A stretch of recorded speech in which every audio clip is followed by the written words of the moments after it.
ఆరవ మంత్రం వచ్చేసరికి ఆదిత్యవర్ణే తపసోధిజాతో వనస్పతిస్తవ వృక్షోథ బిల్వః తస్య ఫలాని తపసానుదంతు మాయాంతరాయాశ్చ బాహ్యా అలక్ష్మీ.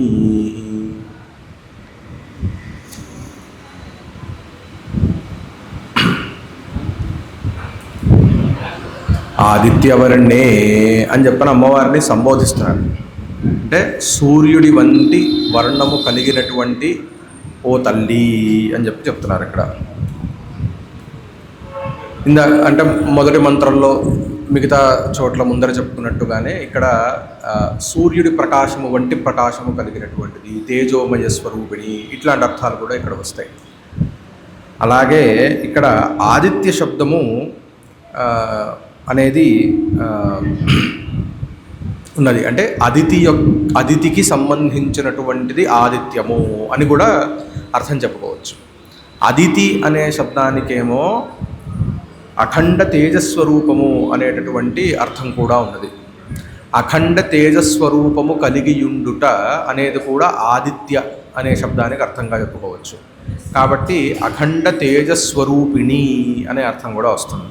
అలాగే దేవతలందరికీ కూడా ఆదితేయులు, ఆదిత్యులు అనే అర్థం వస్తుంది. అమరకోశంలో ఆదితేయాదివిషదో లేఖా అదితినందన అని చెప్పని ఆదితేయా అంటే అదితికి సంబంధించినటువంటి వారందరూ కూడా ఆదితేయులు అని చెప్పారు. అంటే దేవతలు అని అర్థం. ఆదిత్య శబ్దానికి కూడా దేవతలందరూ, సమస్త దేవతలకి కూడా ఆదిత్యులు అని పేరు చెప్పవచ్చు. ఈ సమస్త దేవతలకి ముందర చెప్పుకున్న విధంగా ప్రత్యక్ష స్వరూపం ఎవరు అంటే మనకి కంటికి కనిపించేటటువంటి స్వరూపం ఏమిటి అని అంటే ఆ సూర్య భగవానుడే.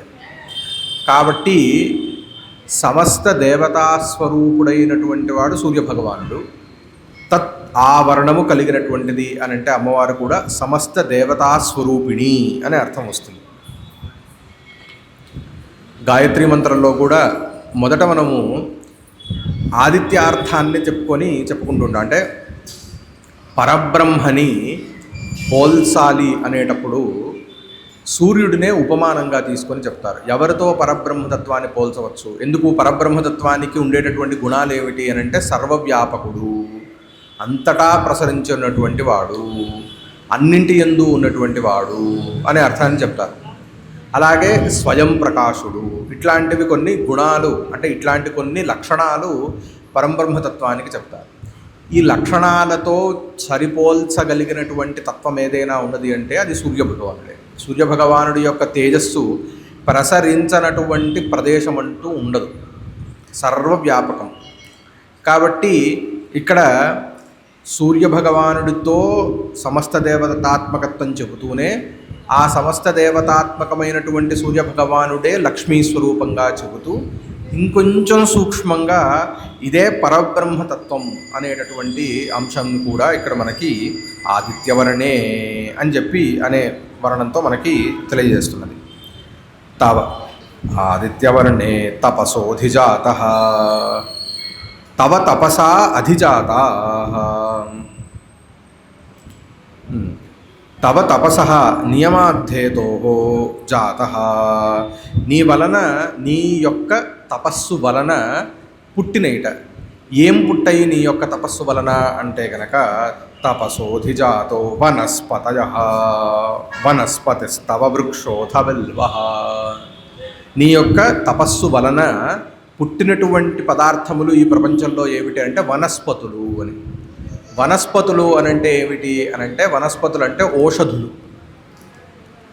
వీటికి ఒక లక్షణం చెప్పారు. ఏమిటి అనంటే అపుష్పా ఫలవంతో ఏతే వనస్పతే స్మృతా అని మనుశాస్త్రం చెప్తారు. అంటే ఏ మొక్కలకైతే పుష్పములు లేకుండగా ఫలములు కలిగి ఉండవో, అంటే సహజంగానే పుష్పాలుతో అది ఇదవ్వకుండా ఫలములుగా పరిణమించేటటువంటి మొక్కలు ఏవైతే ఉంటాయో అవన్నింటినీ కూడా వనస్పతులు, వనస్పతి యొక్క లక్షణం అది. అంటే మనం చూస్తే కనుక మొక్కలు చాలా వరకు కేవలం పుష్పాల వరకే వస్తాయి. ఇప్పుడు మనం పూల మొక్కల్ని తీసుకుంటే వాటి యొక్క మొత్తం సైకిల్ ఎంతవరకు అంటే అది పుష్పం వికసించిన తర్వాత మళ్ళీ అది వేరే రూపంలో పరిణమించదు. కానీ కొన్ని మొక్కలకి మాత్రము పుష్పావస్థ నుంచి ఫలావస్థకి పరిణామం అనేది కలుగుతూ ఉంటుంది. అంటే ఫల రూపంలో కూడా అది పరిణమిస్తూ ఉంటుందన్నమాట. కాబట్టి ఈ ఏవైతే వృక్షములకు పుష్పములు లేకుండగా ఫలములు ఉంటాయో వాటిని వనస్పతులు అని అంటారు. ఇవన్నీ కూడా అమ్మవారి యొక్క తపస్సు వలన పుట్టినవిట. అదొక్కటే కాదు, అథ వృక్షోథ బిల్వ వృక్షం కూడా అమ్మవారి యొక్క తపస్సు వలన, అంటే అమ్మవారి నుండియే బిల్వ వృక్షం కూడా పుట్టిందిట. బిల్వ వృక్షానికి ఉన్నటువంటి ఇంకొక పేరు శ్రీ వృక్షము. బిల్వానిని శ్రీ అని కూడా అంటారు, శ్రీహి అని చెప్పని. అంటే మనకి మిగతా కొన్ని అనుష్ఠానాలు అవి శ్రీచక్రార్చన కానీ ఇట్లాంటివి కొన్ని బిల్వ వృక్షము యొక్క సన్నిధిలో చేస్తే చాలా గొప్ప ఫలితము అని చెప్తూ ఉంటారు. అలాగే చాలామంది గొప్ప మహాత్ములు రోజు బిల్వ వృక్షం చుట్టూతా ప్రదక్షిణ చేస్తూ ఉండేవారట. ఎందుకు అని అంటే ఎప్పుడో ఒకప్పుడు ప్రదక్షిణ చేస్తున్నప్పుడు ఆ ముళ్ళు కనుక గుచ్చుకుంటే అది మంచిది అనే అర్థంలో. మామూలుగా మనం ముళ్ళు గుచ్చుకుంటే కనుక అదేదో ఇదిగా భావిస్తూ ఉంటాం. కానీ వారందరూ లేదు, అది అనుగ్రహం ఉండాలి. బిల్వ వృక్షం యొక్క ముళ్ళు గుచ్చుకోవాలన్నా సరే అనుగ్రహం ఉండాలి. అలాగే బిల్వ వృక్షాన్ని ఆశ్రయించుకొని చాలా అనుష్ఠానాలు ఉన్నాయి. ఎట్లా అని అంటే కనుక ఇప్పుడు శ్రీ సూక్తాన్నే ఒక వెండి చెంబులో నీటిని శ్రీ సూక్తంతో అభిమంత్రించి, అంటే వెండి చెంబులో నీళ్లు తీసుకొని శ్రీ సూక్తంతో దాన్ని అభిమంత్రించి ఆ నీటిని కనుక బిల్వవృక్షం మొదల్లో కనుక పోస్తే సంపదకి సంబంధించినటువంటి లోటుపాట్లన్నీ కూడా తీరిపోతాయి అని చెప్పని. ఇట్లా బిల్వవృక్షాన్ని ఆశ్రయించుకొని చాలా విశేషాలు ఉన్నాయి. ఎందుకు అని అంటే బిల్వవృక్షాన్ని ఆశ్రయించుకొనియే అమ్మవారు ఉంటారు. అందుకనే ఇప్పుడు బిల్వవృక్షం కూడా శివుడికి ఎందుకు అత్యంతం ప్రీతికరము అని అంటే ఆ బిల్వవృక్షం వెనకాల ఆ బిల్వ దళములో అమ్మవారు ఉంటుంది కాబట్టి, అమ్మవారు అంటే ఆయనకు చాలా ప్రీతి కాబట్టి అది ఆ రూపేణ అమ్మవారి యొక్క ప్రతీకగా స్వామివారికి సమర్పించుకోవటం అనేది ఇక్కడ ప్రతీక అనమాట. బిల్వా లక్ష్మ్యా కరే అభవతు అని చెప్పని, లక్ష్మీదేవి యొక్క చేతుల నుండి బిల్వవృక్షం అనేది పుట్టిందిట. తపస తస్య ఫలాని తపసానుదంతు మాయాంతరాయాశ్చ బాహ్య అలక్ష్మీ. తస్య ఫలాని అంటే ఏంటి? నీ తపస్సు వలన తస్య ఫలాని వాటి యొక్క ఫలములన్నీ కూడా వచ్చినవి. అలాగే మాయాంతరాయాశ్చ బాహ్య అలక్ష్మీ. అలాగే ఒకటి ఇక్కడ బిల్వవృక్షం గురించి చెబుతూ తర్వాత ఏం కోరుకుంటున్నాము అని అంటే కనుక మాయాంతరాయాశ్చ బాహ్య అలక్ష్మీ. అంతరాయములు బాహ్యములు. అంతరాయములు అంటే ఏంటి అని అంటే కనుక మనకి లోపల ఉన్నటువంటి చెడు కానీ బయట ఉన్నటువంటి చెడు అంటే ఏంటి, మనం అనుకున్నటువంటి మాలిన్యాలు, నిన్న కూడా అనుకున్నాం, మాలిన్యాలు ఆంతరికమైనటువంటి మాలిన్యాలు ఏమిటి అంటే మనస్సు సరిగ్గా ఉండకపోవటం, మనస్సులో చాలా కుటిల భావన ఉండటం, ఇట్లాంటివన్నీ కూడా ఆంతరమైనటువంటి మాలిన్యాలు.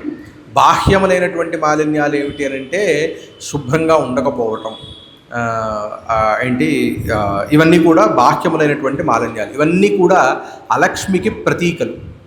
ఇవన్నీ కూడా నుదంతు, వీటన్నిటినీ కూడా అమ్మ నువ్వు వీటన్నిటిని కూడా తొలగించు. అంతరింద్రియ బహిరింద్రియ సంబంధిన్య యాహ తాహ అలక్ష్మీ అశ్రియం నుదంతు అని భాష్యంలో చెప్తున్నారనమాట. అంటే అంతరింద్రియములు బహిరింద్రియములు. అంతరింద్రియములు అంటే జ్ఞానేంద్రియములు మనకి ఏవైతే ఉన్నాయో అవి. బహిరింద్రియములు అంటే కాళ్ళు చేతులు ఇట్లాంటివి ఏవైతే ఉన్నాయో బహిరింద్రియములు. వీటికి సంబంధించినటువంటి అలక్ష్మి అంటే అశ్రీహి, అంటే వీటికి సంబంధించినటువంటి చెడు ఏదేని రూపంలో ఉన్నదో దానంతటినీ కూడా నువ్వు తొలగించు తల్లి అని చెప్పని. కాబట్టి ఆదిత్యము వంటి ప్రకాశము కలిగిన ఓ తల్లి, నీ తపస్సు ద్వారా కలిగిన వనస్పతులైనటువంటి బిల్వవృక్షము దాని యొక్క ఫలములు తో పాటుగా అంటే వాటిని ఆశ్రయించుకుంటూ వాటితో మేము ఉపాసన చేసుకుంటూ ఉండంగానే నీ అనుగ్రహం వలననే ఆంతరములైనటువంటి బాహ్యములైనటువంటి అన్ని మాలిన్యాలు కూడా తొలగించు తల్లి అని చెప్పని అడుగుతున్నాం అన్నమాట ఇక్కడ. అలాగే భార్గవ పురాణంలో ఈ బిల్వవృక్షం యొక్క సంబంధం వచ్చింది కాబట్టి కొంత దానిని గురించి కొంత విశ్లేషణ చేసే ప్రయత్నం చేద్దాము. బిల్వాటవ్యాం మహాలక్ష్మీం ఉపాసీత బిల్వనాయికాం అని చెప్పని మహాలక్ష్మి యొక్క ఉపాసన ఎక్కడ చేస్తే శ్రేష్టము అని అంటే కనుక బిల్వాటవ్యాం అంటే బిల్వవృక్షముల యొక్క అడవి యందు. మనకి శ్రీశైలం దగ్గర కూడా బిల్వ వనము అని చెప్పని అడవిలో కొంత దూరం వెళ్తే అక్కడ ఒక బిల్వ వనము అని చెప్పని ఉంటుంది. కొన్ని వందల బిల్వ వృక్షాలు అక్కడ ఉంటాయన్నమాట. అట్లాంటి ప్రదేశములో బిల్వాటవ్యాం మహాలక్ష్మి ఉపాసీత. ఎందుకు అని అంటే కొన్ని దేవతలకు కొన్ని స్థల విశేషాలు చెప్పబడినాయి. అంటే ఇప్పుడు ఆంజనేయ స్వామిని ఉపాసించాలి అని అంటే కదలీవనంలో ఆంజనేయ స్వామిని కనుక ఉపాసిస్తే ఆయన చాలా తొందరగా ప్రసన్నులవుతారు అని. ఎందుకంటే ఆయన కదలీవనం చాలా ఇష్టం కాబట్టి ఎప్పుడు కూడా ఆ కదలీవనం ఉన్నటువంటి చోట ఆంజనేయ స్వామి వారి యొక్క స్థితిగతులు ఉంటూ ఉంటాయి అని చెప్పని ప్రతీతి. అలాగే తమలపాకులు ఉన్నటువంటి వనంలో కూడా ఆంజనేయ స్వామి వారు ఉంటారు అని చెప్పని. ఇట్లా విశేషమైనటువంటి స్థానముల యందు విశేషమైనటువంటి దేవతలు కూడా ఉంటారు. అలా అమ్మవారు ఎక్కడ ప్రస్ఫుటంగా ఉంటారట అంటే బిల్వవృక్షం ఉన్నటువంటి చోట అమ్మవారు ఉంటారు. కాబట్టి ఆ సన్నిధిలో బిల్వవృక్షం యొక్క సన్నిధిలో గనక ఏదైనా అమ్మవారికి సంబంధించిన ఉపాసన చేస్తే అది చాలా తొందరగా ఫలిస్తుంది అని. అలాగే మనకి తులసీదేవి దగ్గర కూడా కొన్ని చెప్తూ ఉంటారు. తులసీదేవి యొక్క సన్నిధిలో గనక జపం చేస్తే చాలా విశేషము అని చెప్పని ఇట్లా. అలాగే స్కాంద పురాణంలో సనత్కుమార సంహితలో ఒక ఇది ఉందంటే శివుడిని విష్ణుమూర్తి బిల్వములతో అర్చించాడు అని. శివలింగార్చనోద్యోగి జగద్రక్షణ దీక్షిత మహావిష్ణుస్తపశ్చక్రే అని చెప్పని. అంటే జగద్రక్షణ పరాయణుడైనటువంటి నారాయణుడు ఒకసారి శివపూజకు సిద్ధమై సమయంలో భర్తృసేవాపరాయణుడైనటువంటి శ్రీ లక్ష్మీదేవిని పక్కన కూర్చొని నారాయణుని పూజలో తన నుండి ఏదైనా సృష్టించి సమర్పిద్దామని భావించి తన కుడి చేతి నుండి బిల్వవృక్షాన్ని సృష్టింపజేసి వాటి పత్రాలతో నారాయణుడితో కలిసి మహాదేవుణ్ణి పూజించింది అమ్మవారు. ఇక్కడ మనకి కాత్యాయన్యాః శమీజాత బిల్వో లక్ష్మ్యాః కరే అభవతు అని వామన పురాణంలో కనిపిస్తోంది. అంటే లక్ష్మీదేవి శ్రీనారాయణుడితో కలిపి శివుడిని పూజించాలనేటటువంటి కోరికతో కూర్చొని ఆ అర్చన చేస్తూ ఉన్నప్పుడు ఏదైనా నేను నా తరఫు నుంచి ఒక అపూర్వమైనటువంటి ఒకానొక వస్తువుని నేను శివుడికి సమర్పించుకోవాలి అని చెప్పని ఆవిడ కోరుకుందట. ఆవిడ కోరుకున్న కోరిక ఎలా ఫలించింది అని అంటే ఆవిడ కుడి చేతి నుంచి బిల్వవృక్షం అనేది పుట్టిందిట ఆ కోరిక యొక్క ఫలితంగా. అప్పుడు ఆవిడ వాటితో స్వామివారిని అర్చించిందిట. ఇదే ఈ రోజుకి కూడా మనము అందుకనే శివుడికి బిల్వ దళాలతో ఆయనకు అర్చన చేస్తే ఆయనకి ఎందుకు ప్రీతి అంటే ఇందుకు ప్రీతిట. అలాగే బిల్వవృక్షంలో కనుక మనం చూస్తే 3 దళాల నుంచి 7 దళాలు 14 దళాలు ఇలా రకరకాల బిల్వములు ఉంటాయి. దానిలో 3 దళాల యొక్క 3 త్రిమూర్తులకి 3 దళాలు కూడా ప్రతీకగా భావిస్తూ ఉంటారు. ప్రతి ఒక్క దళము ఒక మూర్తికి అంటే బ్రహ్మ విష్ణు చతుర్ముఖ బ్రహ్మ విష్ణుమూర్తి మహేశ్వరులకి ప్రతీకగా 3 దళాలు ఉంటవి అని చెప్పని.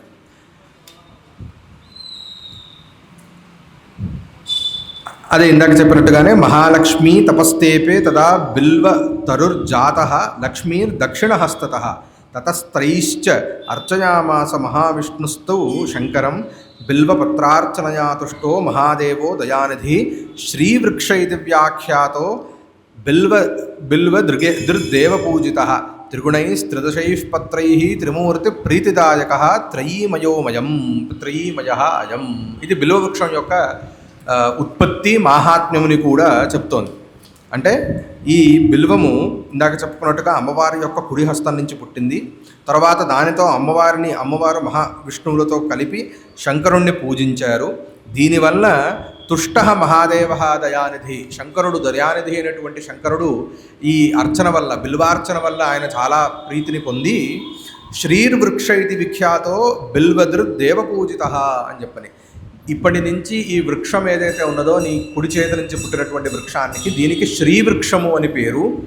దీనిని, ఈ వృక్షాన్ని దేవతలు కూడా పూజిస్తారు. అలాగే త్రిగుణై త్రిదశై పత్రై త్రిమూర్తి ప్రీతిదాయక త్రయీమయోమయం.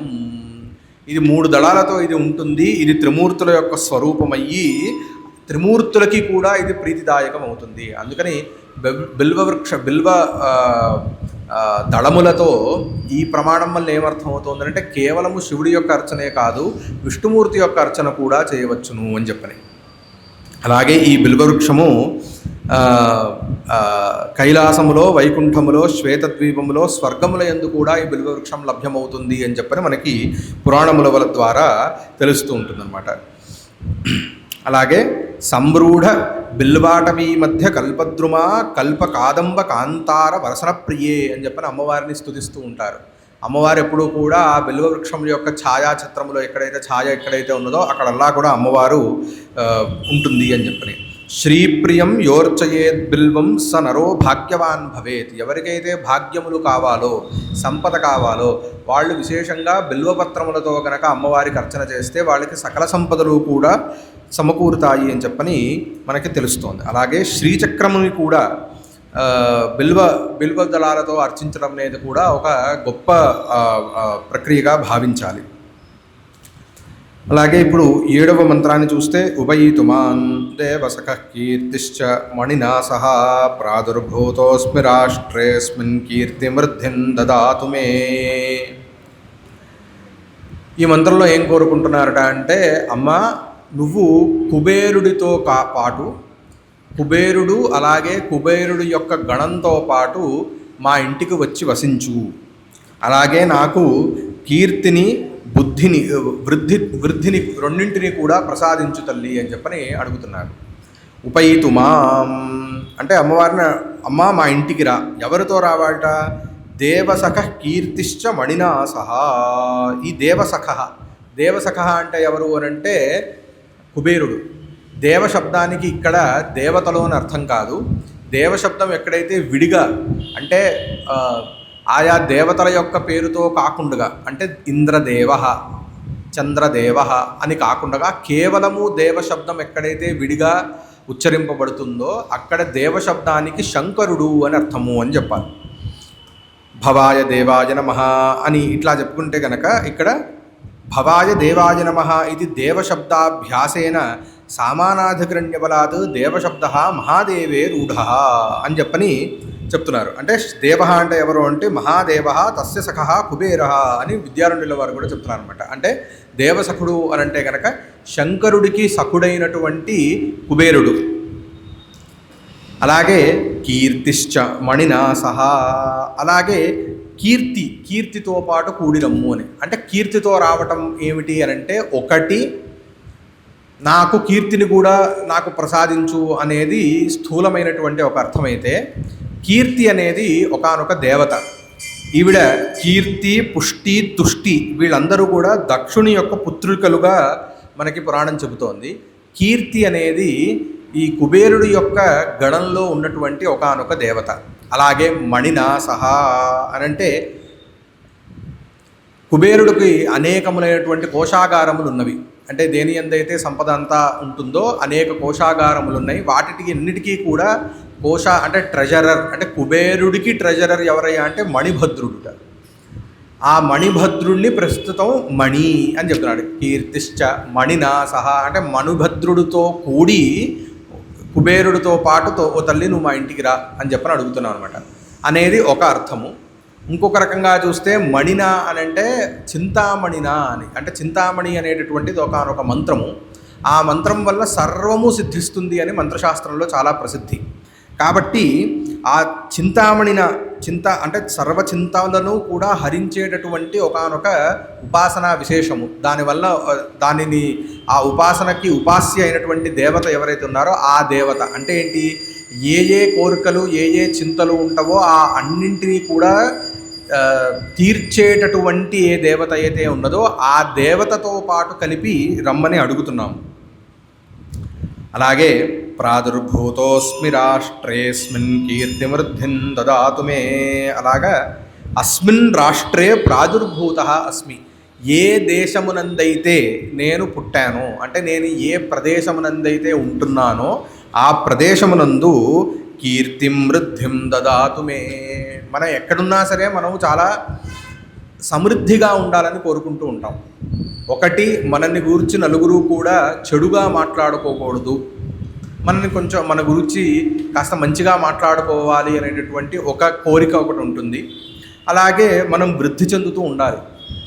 అంటే ఒక 10 ఏళ్ల క్రితం కంటే ఇప్పుడు మనం వృద్ధి చెందడం అంటే ఏంటి, సంపద, అన్ని రకములైనటువంటి సంపదలు వృద్ధి చెందాలి. అది బంధుమిత్రులు అవ్వచ్చు, అలాగే ధనం అవ్వచ్చు, వస్తు వాహనాదుల సంపద అవ్వచ్చు. ఇది సహజమైనటువంటి కోరిక, మానవులకు ఉండేటటువంటి సహజమైనటువంటి కోరిక. కాబట్టి నేను ఏ రాష్ట్రములో, అంటే రాష్ట్రం అంటే ఏ ప్రదేశంలో అయితే నేను ఉన్నానో, ప్రాదుర్భూత, ఏ రాష్ట్రంలో అయితే ఉన్నానో, అస్మిన్ మర్త్యలోకి, అంటే రాష్ట్రము అంటే ఒకటి, నేనే దేశమునందైతే ఉన్నాను అని కాకుండా ఇంకొంచెం దీనిగా తీసుకువెళ్ళి అస్మిన్ మర్త్యలోకే అని కూడా భాష్యం చెబుతోంది. అంటే ఈ మర్త్యలోకమునందు మానవ జన్మ ఎత్తి నేను ఏ ప్రదేశమునందైతే మర్త్యములోకమునందైతే ఉంటున్నానో ఆ దాని యందు నాకు కీర్తిని, యశస్సుని, అంటే కీర్తి అంటే నేను అనుకున్నట్టుగా కీర్తి యశస్సు ఈ రెండిటికి కొంత వ్యత్యాసం ఉన్నది. ఈ రెండు రకాలైనటువంటి వాటిని కూడా అలాగే రిద్ధిం అలాగే బుద్ధిం సర్వ వస్తు సమృద్ధిం మే మహ్యం దదాతు యచ్చతు. దీనికి సహ ఆగత్య కీర్తిం యశః కోశం వా బుద్ధిం సర్వ వస్తు సమృద్ధిం మే మహ్యం దదాతు యచ్చతు అని విద్యారణ్యుల వారు చెప్తున్నారు. అంటే నాకు కీర్తిని, యశస్సుని, కోశం అంటే ధన సంపదని, అలాగే బుద్ధిని అంటే సద్బుద్ధిని, ధార్మికమైనటువంటి బుద్ధిని, సర్వ వస్తు సమృద్ధిం మే మహ్యం దదాతు, నాకు ఏ వస్తు సంపద అయితే ఉంటే నేను ధార్మికంగా నేను బతకగలుగుతానో ఆయా వస్తు సంపద అంతా కూడా, ఇక్కడ కూడా అర్థ సంపత్తి ధర్మబద్ధమై ఉండాలి అని చెప్పని అమ్మవారిని కోరుకుంటున్నాం. ఎందుకంటే ఇష్టం వచ్చినట్టు ధనం ఉండడం కూడా చాలా ప్రమాదకరం. ధనము ఎక్కువైన కొద్దీ ఎవరి దగ్గర అయితే చాలా ఎక్కువ ధనం ఉంటుందో వాళ్ళలో చాలా భయం కూడా ఉంటుంది, చాలా తెలియని ఒక వెలితి ఉంటుంది, తెలియని ఆతృత ఉంటుంది. ఎందుకు అని అంటే ధనం యొక్క లక్షణమే అది. ధనాన్ని మనం ఏదో అనుకుంటాం, నాకు చాలా డబ్బులు వస్తే నేను చాలా సుఖంగా ఉంటాను అని. ఎప్పుడెప్పుడైతే ఓవర్ నైట్ 1 కోటి రూపాయలు వస్తే కనుక అప్పుడు తెలిసి వస్తుంది దానిలో ఉన్నటువంటి బాధ ఏమిటి అనేది. అందుకని ధనం ఎప్పుడూ కూడా ధనాన్ని వహించాలన్నా, అంటే ఎలాగైతే జ్ఞానాన్ని ఆర్జించి జ్ఞానాన్ని ధరించాలంటే కూడా దేవతానుగ్రహం కావాలి. ఎందుకంటే చాలా కొందరు గొప్పవాళ్ళ దగ్గర నేను చదువుకునేటప్పుడు ఒక ఆయన బాలకృష్ణ శాస్త్రి గారు అని చెప్పిన ఒక ఆయన పెద్ద ఆయన ఉండేవారు. వారు చాలా గొప్ప పండితులు, ఆయన బ్రహ్మచారి. ఆయనకి వేదాంత చింతన చేస్తూ చేస్తూ చేస్తూ ఆయనకి ఉన్మాద అవస్థ వచ్చేసింది. ఉన్మాద అవస్థ అంటే ఆయన పిచ్చెక్కినట్టుగా ప్రవర్తించడం అనేది. ఎందుకు అని అంటే కనుక దానిని, ఆ జ్ఞానాన్ని ధరించి మళ్ళీ దాన్ని కాస్త అబ్జార్బ్ చేసుకొని ఇంటర్నలైజ్ చేసుకోవడానికి కావాల్సినటువంటి శక్తి లేకపోవటం వల్ల అప్పుడు స్వామివారు ఆయనకి కొంత ఉపాసననిచ్చి, నువ్వు మొదట ఈ ఉపాసన చెయ్యి, తర్వాతే నువ్వు మళ్ళీ పరిశ్రమ చెయ్యి అని. ఇట్లా మేము చదువుకునేటప్పుడు కూడా వేదాంతం ఇవి చదివేటప్పుడు ఖచ్చితంగా ఉపాసన కొంత ఉండి తీరాలి అని చెప్పని గురువుగారు చెప్తూ ఉండేవారు అనమాట. ఎందుకు అనంటే ఉపాసన కనుక లేకపోతే ఈ వేదాంత తత్వం అనేది విచారణ చేస్తుంటే ఒకటి మన బాహ్యమైనటువంటి లోకం ఏదైతే ఉన్నదో దానికి అత్యంతం విరుద్ధంగా చెబుతూ ఉంటుంది వేదాంతం. మనకి ఇదంతా కూడా నిజము అని అనిపిస్తూ ఉంటుంది, వేదాంతమేమో ఇదంతా కాదు అని చెబుతూ ఉంటుంది. ఇది అర్థం అవ్వదు. అందులోనూ యవ్వనావస్థలో ఉన్నప్పుడు ఇంకా కష్టంగా అనిపిస్తూ ఉంటుంది. అంటే 25 ఏళ్ల వయసులో వేదాంత చింతన చేస్తూ ఉంటే చాలా విచిత్రంగా కూడా అనిపిస్తూ ఉంటుంది అనమాట. దానికి అర్థం చేసుకొని దాన్ని అవగాహన చేసుకోవడానికి కావాల్సినటువంటి ఏదైతే మెచ్యూరిటీ అనేదైతే అంటామో, అలాగే దాన్ని ధరించదగినటువంటి శక్తి సామర్థ్యాలు కూడా దేవతానుగ్రహం వల్లనే కలుగుతుంది. అది లేకుండా అది మనకి నిలవదు, ఉన్నటువంటి విద్య కూడా నిలవదు. విద్య యొక్క ముఖ్య ఉద్దేశం ఏమిటి అని అంటే కావలసినప్పుడు ఆ విద్య మనకి ఉపయోగపడాలి. మనం ఏమైనా ఒక సంశయగ్రస్తులమైనప్పుడు కానీ, మనకి ఏదైనా ఒక ఆపద వచ్చినప్పుడు కానీ, ఈ విద్య వలన మనకేమైనా ఒకటి స్ఫురించి ఆ ఆపద నుంచి మనం గట్టెక్కేటటువంటి మార్గాన్ని ఆ విద్య మనకి ప్రసాదించాలి. దీనికి కావాల్సినటువంటిది ఏమిటి అంటే ముఖ్యమైనటువంటిది శాస్త్రంలో స్ఫూర్తి అని చెప్తుంటారు. స్ఫూర్తి లేదా ప్రతిభ అని. ఇది ఉపాసకులకు చాలా అంటే ఒకళ్ళు వస్తూ ఉంటేనే వాళ్ళ యొక్క బాధ ఏమిటనేది కొంతమంది ఉపాసకులకు అర్థమైపోతుంది. లేకపోతే ఎవరైనా దగ్గరికి వచ్చి అయ్యా నాకు ఈ ఈ సంశయం లేకపోతే ఫలానా ఆపద ఉన్నది, నాకు ఈ బాధ ఉన్నది అనగానే వాళ్ళకి ఒక సొల్యూషన్ వాళ్ళకి స్ఫురిస్తుంది. ఎక్కడి నుంచి వస్తుంది ఇది అని అంటే దీనికి ఏమి ఒక్కొక్కళ్ళకి ఒక్కొక్క ప్రాబ్లం ఉంటుంది, ఒక్కొక్కళ్ళకి ఒక్కొక్క విధమైనటువంటి సొల్యూషన్ చెప్పాలి. ఎక్కడి నుంచి వస్తుంది ఇంత శక్తి సామర్థ్యాలు ఇవన్నీ స్ఫూర్తి అని అంటే ఇవన్నీ కూడా దేవతానుగ్రహం వలననే సిద్ధిస్తాయి. కాబట్టి అమ్మవారిని కీర్తిం రుద్ధి శబ్దంతో ఈ సర్వ విధములైనటువంటి క్లేశముల నుంచి బయటపడవేయడానికి కావలసినటువంటి సామర్థ్యం ఏదైతే ఉన్నదో అది ప్రసాదించమని అమ్మవారిని మనం కోరుకుంటున్నాం అన్నమాట. ఇక్కడ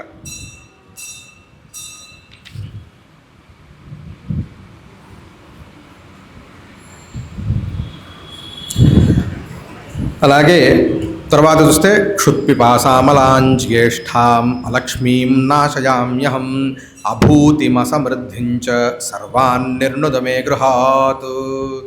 క్షుత్పిపాసామలాం జ్యేష్ఠాం అలక్ష్మీం నాశయామ్యహం అంటే క్షుత్పిపాసములు అని అంటే ఆకలి దప్పికములు, అలాగే మలములు అంటే సకల విధములైనటువంటి అశౌచములు. నిన్న చెప్పుకున్న విధంగా అశౌచం అనేటటువంటిది మాలిన్యం అనేటటువంటిది కేవలము బాహ్యమైనటువంటి మాలిన్యమే కాదు, ఆంతరికమైనటువంటి మాలిన్యములు కూడా ఇక్కడ చాలా ముఖ్యమైనటువంటిది. అలాగే జ్యేష్ఠ అనేది ఎవరు అనంటే ఆవిడ అంధకారానికి ప్రతీక, అజ్ఞానానికి ప్రతీక.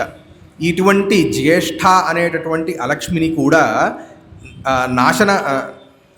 నేను తొలగించుకుంటున్నాను.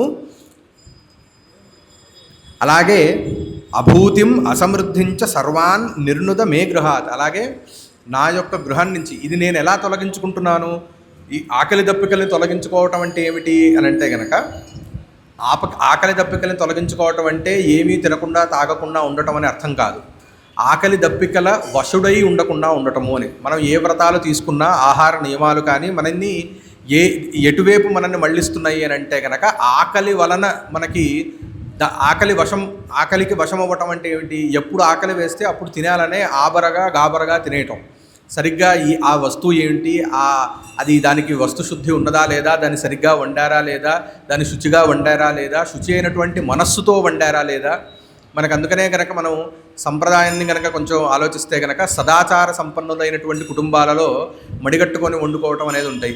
ఆ మడిగట్టుకొని వండుకునేటప్పుడు కూడా తల్లులందరూ కూడా విష్ణు సహస్రనామార్చనో లేకపోతే లలితా సహస్రనామం పారాయణం చేస్తూనో. ఎందుకు అనంటే కనుక ఆహారం అనేది కేవలము మనకి శక్తిని మాత్రమే ఇచ్చేది కాదు, మనకి సద్బుద్ధినిచ్చేది కూడా ఆహారమే. పక్కన వాడిని తిట్టుకుంటూ వండిన వంట కనుక తింటే దాని యొక్క వికారము తిన్నటువంటి వాడి మీద కూడా ఉంటుంది, దాని యొక్క ఫలితం. కాబట్టి ఇక్కడ ఆకలి దప్పికలని జయించటం అనేది అభిప్రాయం. క్షుత్పిపాసామలాం నాశయామి అని అంటే కనుక దప్పిక ఆకలిని నియంత్రించుకోగలిగేటటువంటి శక్తి ఉండటం ఇక్కడ. దీన్ని మనకి నిత్య వ్రతాలు ఏవైతే ఏకాదశి లాంటి వ్రతాలు కానీ సంకష్ట చతుర్థి లాంటి వ్రతాలు కానీ ఉన్నాయో ఇవన్నీ కూడా మనల్ని కొంత అభ్యాసం అంటే ఈ వ్రతాచరణ చేయటం వలన ఇటువంటి ఆకలి దప్పికలన్నీ జయించి నియంత్రించుకునేటటువంటి శక్తి మనకి అమ్మవారే ఇస్తుంది. అలాగే మలాం అంటే మాలిన్యం. అలాగే జ్యేష్ఠ అంటే ఒక ఐశ్వర్యం కలగక ముందర ఉండేటటువంటి దారిద్ర్య స్థితిని జ్యేష్ఠ అని అంటారు. దారిద్ర్యము అని అంటే నిన్న చెప్తున్నట్టుగా 2 రకాల దారిద్ర్యాలు ఉంటాయి. వస్తు దారిద్ర్యము ఉంటుంది, భావ దారిద్ర్యము ఉంటుంది. ఇక్కడ జ్యేష్ఠ అనేటటువంటిది వస్తు దారిద్ర్యం గురించి చెప్తోంది. ఏదైతే వస్తు దారిద్ర్యం జ్యేష్ఠ రూపంలో ఉంటుందో అది తొలగిపోవాలి. ఇది మొదటి మెట్టు. అన్నిటికంటే ముఖ్యమైనటువంటిది ఏంటి అంటే భావ దారిద్ర్యం. భగవద్గీతలో యోగ భ్రష్టులకి 2 రకాలైనటువంటి జన్మలు ఉంటాయి అని చెప్తారు. ఏమిటి అంటే శుచీనాం శ్రీమతాం గేహే యోగ భ్రష్టోభిజాయతే అని చెప్పని. ఎవరైతే యోగ భ్రష్టులవుతారో వాళ్ళకి మరుసటి జన్మ చాలా గొప్ప ఇంట కలుగుతుంది, అంటే ఐశ్వర్యవంతులైనటువంటి ఇళ్లలో యోగభ్రష్టులు జన్మిస్తారు అని చెప్పని ఒకటి చెప్పి, దాని తర్వాత దరిద్రులైనటువంటి యోగుల ఇంట్లలో కూడా జన్మిస్తారు అని చెప్తారు. అక్కడ దరిద్రులు అంటే వస్తులేమి, అంటే వస్తు దారిద్ర్యం ఉన్నటువంటి జ్ఞాన సంపన్నులైనటువంటి కుటుంబంలో జన్మించి తొందరగా మోక్షాన్ని పొందుతారు అని చెప్పని. అంటే ఒక రకంగా చెప్పాలంటే వస్తు సంపద మనకి అభ్యున్నతికి, ఒక రకమైనటువంటి నిశ్రేయస ప్రాప్తికి, మోక్ష ప్రాప్తికి ఇది అడ్డంకి. ఎందుకు? ఎప్పుడు కూడా వస్తు సంపద మనల్ని ఆకర్షిస్తూ ఉంటుంది, బయట వైపు విషయాలకు మనకి ఆకర్షిస్తూ ఉంటుంది. ఇటువంటి ఏదైతే దారిద్ర్యం ఉన్నదో ఆ దారిద్ర్యాన్ని తొలగించమని. అలాగే ఇక్కడ జ్యేష్ఠ అనేటటువంటిది వెలుగుకి ముందర ఉండేటటువంటి చీకటి, అలాగే జ్ఞానోదయానికి ముందర ఉండేటటువంటి అజ్ఞాన అవస్థ కూడా జ్యేష్ఠగా ఇక్కడ మనం పరిగణించాలన్నమాట. అంటే మనం అమ్మవారిని ఏం కోరుకుంటున్నాం ఇక్కడ అంటే, నాకున్నటువంటి అజ్ఞానాన్ని కూడా తొలగించుకోవడానికి కలిగినటువంటి శక్తిని ఇవ్వు అని చెప్పారు. అజ్ఞానాన్ని తొలగించుకోవటం అనేది ఎప్పుడు కలుగుతుంది అని అంటే కనుక, మొట్టమొదట జ్ఞానానికి మొదటి మట్టి ఏమిటి అని అంటే అజ్ఞానాన్ని అంగీకరించడం. నాకేమీ తెలియదు. ఎన్ని శాస్త్రాలు చదువుతూ ఉంటే ప్రతిసారి అవగతమయ్యేటటువంటిది ఏమిటి అని అంటే మన అజ్ఞానం యొక్క గాఢత ఎంత అని. నేను ఎన్ని శాస్త్రాలు చదివినా నాకు ప్రతి శాస్త్రం చదివిన తర్వాత కలిగేటువంటి అభిప్రాయం ఏమవుతుంది అని అంటే, ఓహో ఇంత విషయము నాకు ఇది చదవక ముందర తెలియదు కదా అని చెప్పని తెలుస్తుంది. అలాగే రెండవ శాస్త్రం చదివితే, అదే రెండవ శాస్త్రం మొదటి శాస్త్రం చదివిన తర్వాత రెండవ శాస్త్రంలో ఉన్న విషయాలు నాకు అప్పటికి ఇంకా తెలియవు, రెండవ శాస్త్రం చదివిన తర్వాత తెలిసింది, ఓహో ఇన్ని విషయాలు నాకు ఇంత ముందర తెలియవా అని చెప్పని.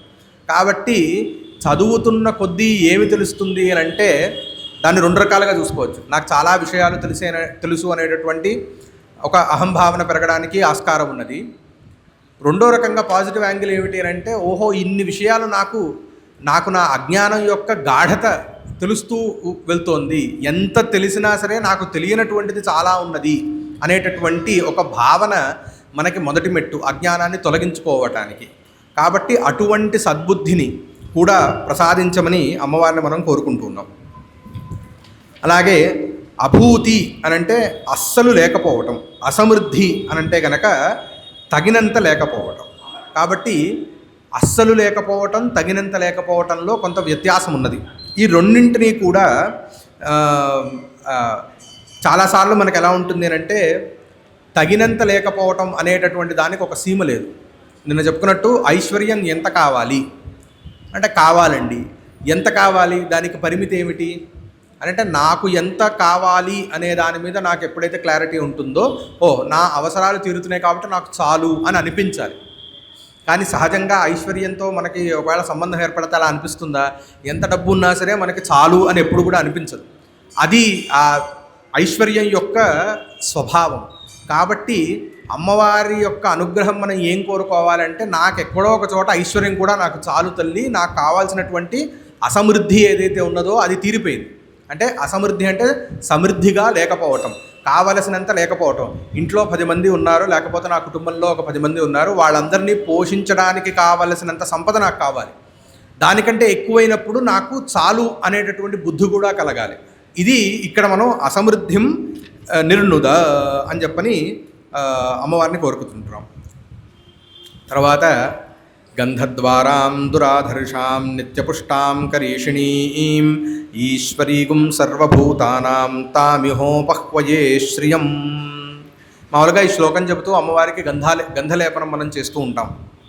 ఇక్కడ ఏం చెప్తున్నాము అని అంటే, గంధద్వారాం, అమ్మవారిని తెలుసుకోవడానికి గంధం అనేది ద్వారం. ద్వారం అంటే ఏమిటి? మనకు మామూలుగా లోపలికి వెళ్ళడానికి, ఇంటికి వెళ్ళాలి అంటే మధ్యలో ద్వారం ఉంటుంది, ఆ ద్వారాన్ని దాటే మనం లోపలికి వెళ్ళాలి. కాబట్టి అమ్మవారిని పొందాలి అని అంటే దానికి గంధము ద్వారమైందిట. అంటే ఏమిటి అంటే, సుగంధం ఎక్కడైతే ఉంటుందో అక్కడ అమ్మవారు ఉంటుందిట. కాబట్టి ఇక్కడ భాష్యం ఏం చెప్తోంది? గంధః నామ ఘ్రాణగ్రాహ్య గుణః సహ ఏవ ద్వారం లక్షణం యస్యాస్తాం అని చెప్పని. అంటే గంధమే లక్షణముట, సుగంధములు ఉన్నటువంటి చోట అమ్మవారు ఉంటుందిట. అందుకనే మనం ఎప్పుడైనా శ్రీచక్రార్చనాదులు చేస్తూ ఉంటే కనుక ఆ చుట్టుపక్కల మొత్తం కూడా మంచి పరిమళాలతో, కస్తూరి చందనాదులతో అది మొత్తం ఆ గంధాలతో అది పరిమళిస్తూ ఉంటుంది. ఎందుకు అని అంటే ఆ తంత్రాలన్నీ కూడా అలాగే రాశారు. అంటే మనకు చెప్పేటటువంటి ద్రవ్యాలన్నీ కూడా మంచి గంధాన్ని వెదజల్లేటటువంటి ద్రవ్యాలనే పూజా ద్రవ్యాలలో అంతర్భాగం చెందింపజేశారు. దీనిలో ఉన్నటువంటి సూక్ష్మతత్వం ఏమిటి అంటే గంధద్వారా. ఇవన్నీ ఎందుకు మిగతా వాటితో కూడా చేయొచ్చు కదా అని అంటే కనుక లేదు, మంచి గంధం ఉన్నటువంటి చోట అమ్మవారు ఉంటారు కాబట్టి ఎప్పుడూ కూడా ఇంటిలో కూడా ధూపము, మనం దశాంగము, ఇవన్నీ కూడా ఏమిటి, ఇవన్నీ కూడా మంచి సువాసనని వెదజల్లుతూ ఉంటాయి. అలాగే కాబట్టి ఈ పరిమళ ద్రవ్యాలు ఏవైతే ఉన్నాయో ఇవన్నీ కూడా దేవతాశక్తులను ఆకర్షిస్తాయి. కాబట్టి అలాగే దేవతలు స్వతసిద్ధంగా వాళ్ళందరూ కూడా సుగంధభరితమైనటువంటి శరీరాలు కలిగినటువంటి వాళ్ళు. మనం ఇందాక అనుకున్నాం పద్మినీ జాతి స్త్రీ అంటే తాం పద్మినీం అనే చోట పద్మినీ జాతి స్త్రీ వంటిది అమ్మవారు అని చెప్పని. పద్మినీ జాతి స్త్రీల లక్షణం కూడా ఏం చెప్తుందంటే శాస్త్రంలో, పద్మినీ జాతి స్త్రీలు వస్తుంటే వాళ్ళు సహజంగానే కమల పుష్పముల యొక్క సువాసన వాళ్ళు కలిగి ఉంటారట. అంటే ఏంటి అని అంటే దేవతామూర్తులందరూ కూడా సుగంధ భరితములైనటువంటి శరీరాలతో కలిగి ఉంటారట. కాబట్టి వాళ్ళు గనక మన ఇంట్లో వాళ్ళు నివసిస్తూ ఉండాలి అంటే ఇల్లు కూడా సుగంధభరితంగా ఉండాలి. సుగంధము అనగానే మళ్ళీ ఇక్కడ ఈ ఏదో ఎయిర్ రిఫ్రెషనర్ లాంటివి అభిప్రాయం కాదు ఇక్కడ. అది కూడా గమనిస్తే దశాంగము ఇవి ఏవైతే చెప్పారో ఇవన్నీ కూడా వనస్పతుల నుంచి తయారు చేయబడినటువంటి ద్రవ్యాలు. ఇవన్నీ మన పూజా ద్రవ్యాలు ఏవి తీసుకున్నా సరే అవన్నీ వనస్పతుల నుంచి వచ్చాయి. అది శ్రీగంధమే అవ్వచ్చును, కేసరి అవ్వచ్చును, లేకపోతే అంటే ఈ కుంకుమ పువ్వు అవ్వచ్చును. అలాగే ఏది తీసుకున్నా సరే చాలా వరకు వస్తువులు ఇవన్నీ కూడా వనస్పతుల నుంచి వచ్చాయి. ఇటువంటి వనస్పతుల నుంచి వచ్చేటటువంటి సుగంధము ప్రకృతంలో గంధముగా ఇక్కడ పరిగణించబడాలి. అలాగే దురాధర్షాం అంటే అమ్మవారు మామూలుగా చాలా అభేద్యురాలు. అంటే మనం గనక చండీ సప్తశతి దేవీ మహాత్మ్యాన్ని గనక చూసుకున్నట్లయితే అక్కడ ఎంతసేపు అమ్మవారి యొక్క దురాధర్ష స్వభావాన్నే అదంతా తెలియజేస్తుంది. ఎంతమంది రాక్షసులు వచ్చినా, ఎట్లాంటి వాళ్ళు వచ్చినా సరే, ఎంత గొప్పవాళ్ళు వచ్చినా సరే, వాళ్ళకి గనక అహంకారం ఉంటే గనక ఆవిడని అమ్మవారు నశింపజేసే తీరుతుంది అని చెప్పని. అటువంటిది ఈవిడ వస్తుగత్యా ఇటువంటి అమ్మవారి యొక్క స్వరూపాన్ని చూడడం కూడా చాలా కఠినమైనటువంటి. ఒకవేళ మనం కనుక ఈ జోగులాంబకి వెళ్తే అక్కడ అమ్మవారి యొక్క స్వరూపం చూస్తే చాలా భీకరంగా ఉంటుంది. అటువంటి అంటే కాళీ స్వరూపంగా కానీ దుర్గా స్వరూపంగా కానీ తీసుకుంటే అమ్మవారు చాలా అంటే ఆవిడని చూడటం, ఆవిడని ఉపాసించడం కూడా చాలా కష్టం. అలాగే కొందరు దేవతల యొక్క ఉపాసన చేసేటప్పుడు శాంతమూర్తుల యొక్క ఉపాసన కూడా దానితో పాటు కలిపి చేస్తూ ఉంటారు. కాళీ యొక్క ఉపాసన చేస్తూ ఉంటే కనుక ఇంకొక శాంత దేవత యొక్క ఉపాసన కూడా ప్రతిరోజు ఈ జపం చేస్తూ ఆ జపం కూడా చేస్తూ ఉండాలి అని. ఎందుకు అని అంటే వారి యొక్క స్వరూపము అంత భయంకరంగా ఉంటుంది. వాటిని మనం తట్టుకునేటటువంటి శక్తి మనలో ఉండదు సహజంగా. కాబట్టి ఒక శాంత స్వరూపిణి అయినటువంటి దేవతను కూడా మనం ఉపాసన చేస్తూ ఉన్నట్లయితే అది బ్యాలెన్స్ అవుతూ ఉంటుందన్నమాట. అలాగే ఇది దురాధర్షాం అనే శబ్దానికి ఒకానొక పార్శ్వంలో చెప్పబడినటువంటి అర్థం. అలాగే రెండవ పార్శ్వంలో దీనికి తిరస్కరించకూడనటువంటిది అమ్మవారు దురాధర్ష అనే శబ్దానికి. కాబట్టి ఐశ్వర్యాన్ని మనం ఎప్పుడూ కూడా గౌరవించాలి, కానీ దాన్ని ఎప్పుడు కూడా తిరస్కరించకూడదు. ఐశ్వర్యం ఏ రూపంలో ఉన్నా కూడా మనం తిరస్కరించకూడదు. కాబట్టి తిరస్కరించడం అని అంటే ఏదో వైరాగ్యం వచ్చింది కాబట్టి నాకు వద్దు అని కాదు. అంటే దీనికి అభిప్రాయం ఏమిటి అని అంటే ఐశ్వర్యముని ఎప్పుడూ కూడా మనం అంటే కొందరి దగ్గరికి ఐశ్వర్యం వస్తుంది, తనంతట తానే వస్తుంది. వచ్చినటువంటి ఐశ్వర్యాన్ని మనం సద్వినియోగపరచుకోవాలి. మరి ఇందాకే అన్నాం కదండి, నాకు చాలు అనేటటువంటి బుద్ధి కూడా కావాలి అని. చాలు అనేటటువంటి బుద్ధి కలిగిన తర్వాత ఏదైతే మిగిలినటువంటి ఐశ్వర్యం ఉంటుందో దాన్ని అవసరమైనటువంటి వాళ్ళతో కూడా పంచుకోవాలి. కాబట్టి ఇక్కడ దురాధర్షం అనే శబ్దానికి మరొక అర్థంలో ఏమిటి అంటే తిరస్కరింపబడకూడనటువంటి తల్లి అని చెప్పని. కాబట్టి అమ్మవారు గనక మన యందు ప్రీతితో గనక ఆవిడ అనుగ్రహించి ఐశ్వర్య స్వరూపంలో వస్తూ ఉన్నట్లయితే, వస్తు సంపద రూపంలో కావచ్చు, ధన సంపద రూపంలో కావచ్చు, ఏదైనా సంపద రూపంలో కావచ్చు, వచ్చినప్పుడు ఆవిడని తిరస్కరించకుండా ఏం చేయాలండి అని అంటే ఎక్కువైపోతుంది కదా అని అంటే ఆ వివేకం కూడా కలిగి ఉండాలి. ఇది నాకు ఎక్కువ అవుతోంది కాబట్టి నేను దీన్ని ధార్మికంగా ఇంకొక రీత్యా దీన్ని నేను వినియోగిస్తాను అనేటటువంటి బుద్ధి కూడా మనలో కలగాలి. అలాగే నిత్యపుష్టాంకరీషిణీం, నిత్యపుష్టాం అంటే పోషణకర్త్రి ఈవిడ. పుష్టి అంటే మనం అందరం కూడా పుష్టిగా ఉండాలి, ఆరోగ్యవంతంగా ఉండాలి అని అంటే కనుక చాలా మన మన కర్మకాండలో కనుక మనం తీసుకున్నట్లయితే చాలా చిన్న పదాలతో జీవనంలో మనకు కావాల్సినటువంటి వస్తువులు ఏమిటి అని చెప్పని అన్నీ కూడా దానిలో చాలా సూత్రప్రాయంగా చెప్పేస్తూ ఉంటారు. మనం కనుక ఎప్పుడైనా ఆబ్దికాలు పెట్టుకున్నట్లయితే చివరిలో భోక్తల కాళ్ళు కడిగి వాళ్ళని మనం కోరుకుంటాం, ఏంటి శాంతి పుష్టిస్తుష్టిశ్చాస్తు అని వాళ్ళ చేత మనం చెప్పించుకుంటాం.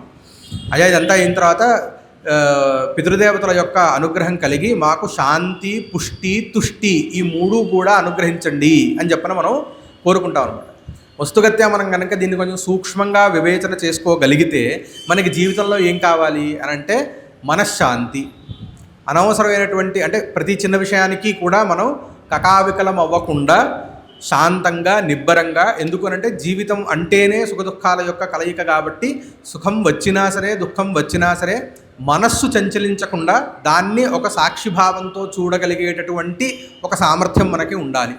అలాగే తుష్టి అని అంటే సంతోషం ఉండాలి, తృప్తి ఉండాలి. దీన్నే కంటెంటెడ్నెస్ అని అంటారు. ఈ రోజున చాలా పెద్ద ప్రాబ్లం ఏమిటి లోకంలో అని అంటే యువతకు ఉండేటటువంటి చాలా ఇష్యూస్లో యుఎన్ కూడా తీసుకొని వచ్చినటువంటి ఇష్యూ ఏమిటి అని అంటే మీనింగ్లెస్నెస్ క్రైసిస్ అని అంటున్నారు.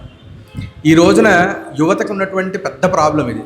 ఏమిటి అని అంటే పర్పస్, ఎందుకు నేను ఇదంతా చేస్తున్నాను, సరే ఏదో ఉద్యోగం చేస్తున్నాం డబ్బులు సంపాదిస్తున్నాం, ఎందుకు అని ఒక సైకలాజికల్ వాయిడ్ అంటే మానసికంగా వాళ్ళకు ఒక తెలియని ఒక ఆతృత వాళ్ళకి ఏర్పడుతోంది అని చెప్పని మనకి చాలా స్టడీస్ కూడా చెప్తున్నాయి అనమాట. ఏమిటిది అని అంటే తుష్టి లేకపోవటం, చేస్తున్నటువంటి దాని వలన చేస్తున్నటువంటి ఏదైనా పనిలో సంతృప్తి లేకపోవటం. మనకు కావాల్సింది కూడా జీవితంలో ఏంటి, సంతృప్తి. ఏ పని చేసినా సరే చేసినటువంటి పనిలో మనకు సంతృప్తి ఉండాలి. అది చిన్నదవ్వచ్చు పెద్దదవ్వచ్చు, ఆ సంతృప్తి మనకు చాలా ముఖ్యం. అలాగే శాంతి తుష్టి పుష్టి, అలాగే ఆరోగ్యం కూడా మనకు కావాలి. ఎందుకు, శరీరం ఆద్యం ఖలు ధర్మ సాధనం.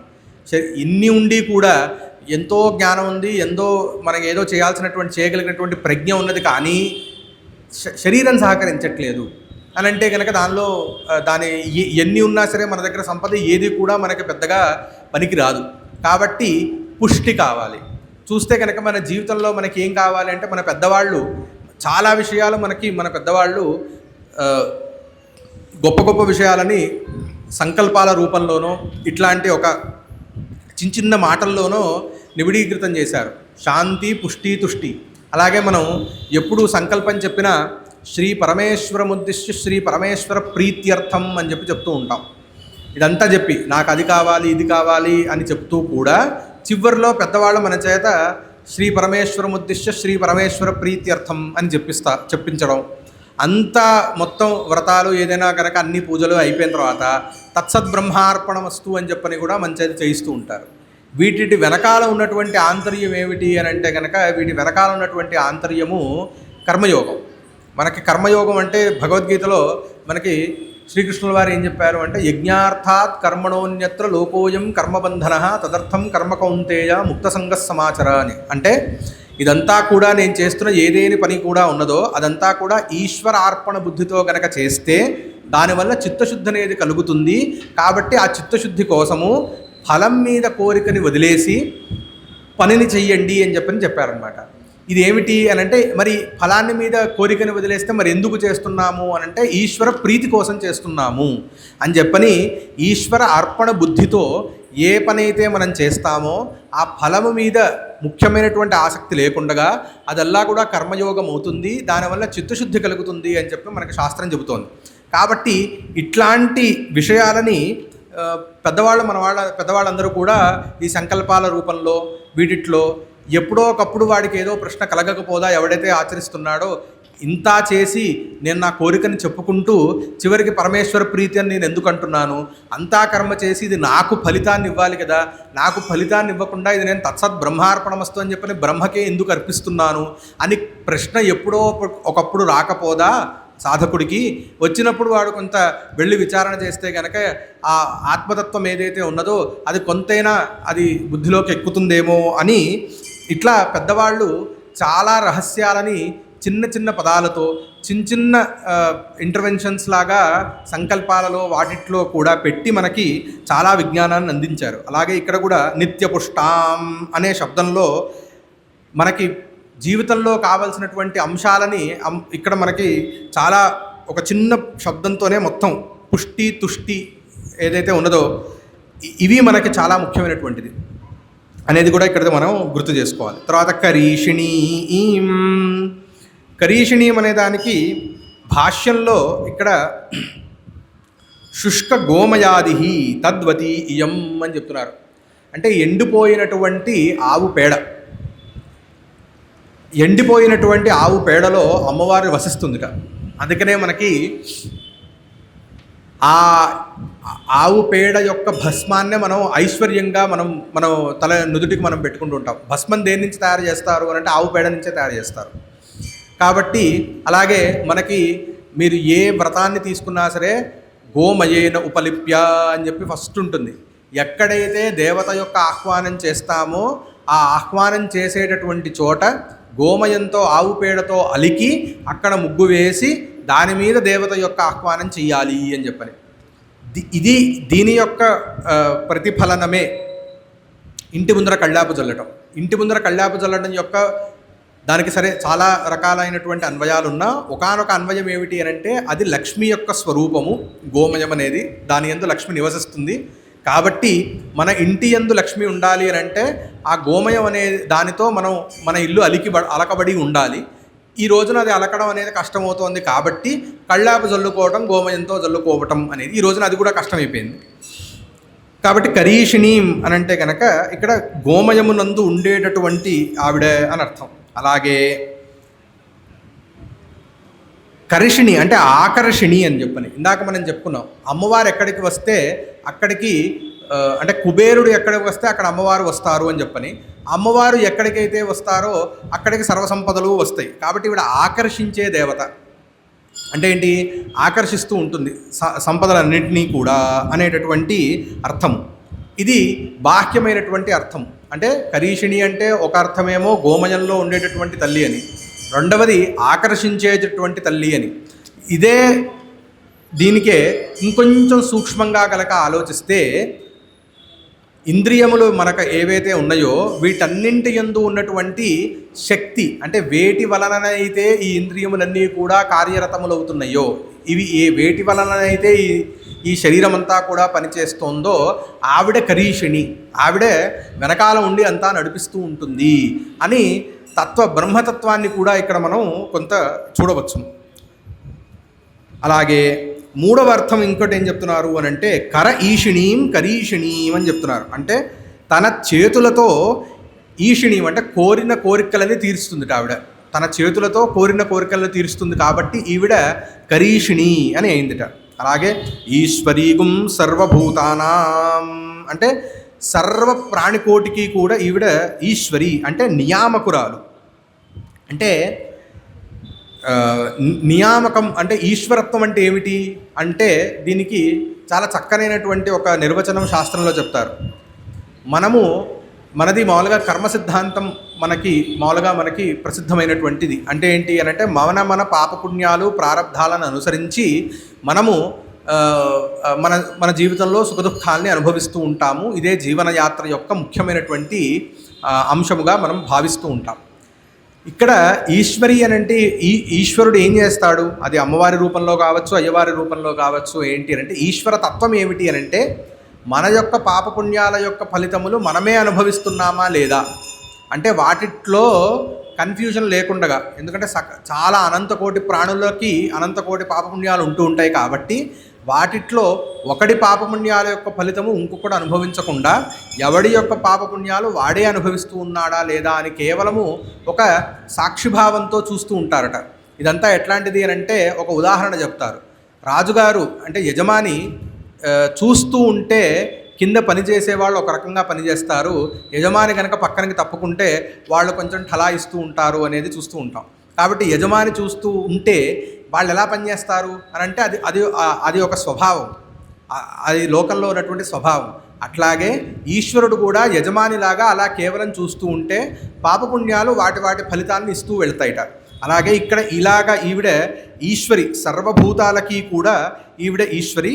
ఇటువంటి అమ్మవారిని తాం ఇహ ఉపహ్వయే శ్రియం, ఇటువంటి శ్రీదేవతని నేను మా ఇంటికి మా ఇంటికి నేను ఆహ్వానిస్తూ ఉన్నాను అని అర్థం. పదవ మంత్రం తర్వాత మనసః కామమాకూతిం వాచః సత్యమశీమహి పశూనాగుం రూపమన్నస్య మయి శ్రీశ్రయతాం యశః. మనసః కామమాకూతిం అంటే మనస్సులోని ఉన్నటువంటి అన్ని కోరికలు, అన్ని ఆలోచనలు కూడా నేను నెరవేర్చుకోగలగాలి, ఇటువంటి శక్తి నాకు ఇవ్వాలి. అలాగే వాచః సత్యమశీమహి, నా వాక్కు ఎప్పుడూ కూడా సత్యాన్నే పలికేటట్టు ఉండాలి. అలాగే పశూనాగుం రూపమన్నస్య మయి శ్రీశ్రయతాం యశః, ఏదైతే పశువుల యొక్క ఫలితముగా ఏదైతే మనకి భక్ష్యభోజ్యాదులు ఉన్నాయో, అంటే పశువుల నుంచి మనకు వచ్చేది ఏమిటి అంటే ముఖ్యంగా క్షీరము నుంచి దధి నుంచి అంటే నవనీతము అంటే వెన్న, అటు నుంచి నెయ్యి, ఇట్లాంటి పదార్థాలు ఏవేవైతే ఉన్నవో అవన్నీ కూడా అన్నస్వరూపముగా ఉన్నటువంటివి. వీటి ద్వారా నేను పుష్టిని పొందాలి అనేటటువంటి అర్థం ఇక్కడ మనం చెప్తున్నాం. అంటే ఇక్కడ కేవలము ఇక్కడ ఉన్నటువంటి ఇంకొకటి ఏంటంటే ఇక్కడ గోవు యొక్క ప్రాశస్త్యం కూడా ఇక్కడ మనకు తెలుస్తుంది. పశూనాగం రూపం అని అంటే ఇక్కడ గోవు యొక్క క్షీరాన్ని గురించి ఇక్కడ తెలియజేస్తున్నారు. అలాగే ఈ ప్రత్యేక మంత్రంతో విశేషంగా గోక్షీరంతో ఉపాసన చేయటం అనేటటువంటిది కూడా మంత్రశాస్త్రంలో కొంత, అంటే గోక్షీరాన్ని అమ్మవారికి ఈ మంత్రంతో ఉపాసన చేస్తూ మొదటి రోజు చెప్పుకున్నట్టుగా ప్రతి ఒక్క మంత్రానికి ఒక యంత్రము, ఒక విడిగా ఒక అనుష్ఠాన పద్ధతి మనకి తంత్రశాస్త్రంలో కనిపిస్తోంది, శ్రీ సూక్తంలో. ఇలా మనకి అలాగే శతరుద్రియంలో కూడా మనకి నమ్మకంలో కూడా ప్రతి ఒక్క అనువాకంతో విశేషమైనటువంటి ఫలితం కోసం విశేషమైనటువంటి ఉపాసనా విధులు మనకి కనిపిస్తూ ఉన్నవి. అలాగా ఈ మంత్రంతో గోక్షీరాన్ని నివేదన చేస్తూ అమ్మవారికి గనక మనం అమ్మవారి యొక్క ఉపాసన మనం చేయగలిగితే కీర్తి సంపదలు, ఇక్కడ మనం అడిగినవి ఏమిటి, వాక్శుద్ధి, అలాగే మన ఇష్టసిద్ధి ఏదైతే ఉన్నదో అది కలుగుతుంది అని చెప్పని కూడా ఇక్కడ మనకి తెలుస్తోంది. తర్వాత కర్దమేన ప్రజాభూత మయి సంభవ కర్దమ శ్రియం వాసయ మే కులే మాతరం పద్మమాలినీం. ఈ మంత్రంలో మనం కర్దముడిని సంబోధించి అడుగుతున్నాం, అయ్యా నువ్వు మా ఇంటికి రా అని. ఈ కర్దముడు ఎవరు అని అంటే లక్ష్మీదేవి యొక్క సంతానం. అలాగే కర్దమ ఋషి శ్రీ సూక్తాన్ని దర్శించినటువంటి 4 ఋషులలో ఒకడు కర్దముడు. చిక్లీతుడు తరువాతి మంత్రంలో చిక్లీతుడిని సంబోధించి మనం కోరుకుంటూ ఉంటాం. కాబట్టి కర్దమేన ప్రజాభూత అంటే అమ్మవారు కర్దమ మహర్షిని కనడం వల్ల ప్రజాభూత అంటే సంతానవతి అయినదిట. అలాగే మయి సంభవ కర్దమ, అటువంటి ఓ కర్దమముని నా గృహమునందు నువ్వు వసించు అని చెప్పి మనం అడుగుతున్నాం. ఈ మంత్రము విశేషంగా సంతాన ప్రాప్తికై ఉపాసన చేయాలి అని చెప్పని మనకి శాస్త్రం చెబుతోంది. శ్రియం వాసయమే కులే మాతరం పద్మమాలినీం. అలాగే బిడ్డ ఎక్కడైతే ఉంటుందో అక్కడ తల్లి ఉంటుంది. కాబట్టి మనం ఇక్కడ బిడ్డని అడుగుతున్నాం, అయ్యా నువ్వు వచ్చి మా ఇంట్లో ఉండు అని. దానికి అభిప్రాయం ఏంటి అని అంటే నువ్వు వచ్చి ఉంటే కనుక నీ తల్లి కూడా వచ్చి మా దగ్గరే ఉంటుంది.